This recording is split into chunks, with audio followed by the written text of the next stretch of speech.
गुज़श्ता दिनों थाना कड़ियावाला के इलाके मौजा जलालपुर सोबतिया के रिहायशी नौजवान मोटरसाइकिल पर मौजा घराल गया हुआ था, जिसे घराल के रिहायशी शरपसंद मुलजिमान पकड़कर अपने डेरे पर ले गए। वहां पर नौजवान को बरहना करके तशद्दुद करते रहे।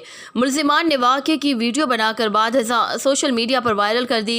वीडियो वायरल होने पर वाक़या जो ही पुलिस के इल्म में आया और DPO गुजरात तौसीफ हैदर ने सख्त नोटिस लेते हुए SHO थाना कड़ियावाला राजा एहसानुल्लाह को हिदायत की कि नौजवान की तस्दील करने वाले तमाम मुलजिमान को फौरी गिरफ्तार करके कानूनी कार्रवाई अमल में लाई जाए।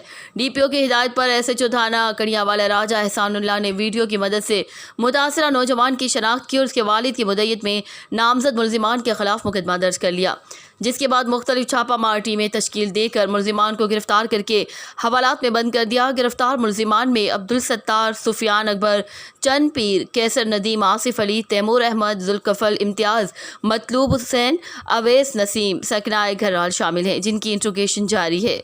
DPO गुजरात तौसीफ हैदर ने कहा कि कानून शिकनी किसी सूरत बर्दाश्त नहीं की जाएगी।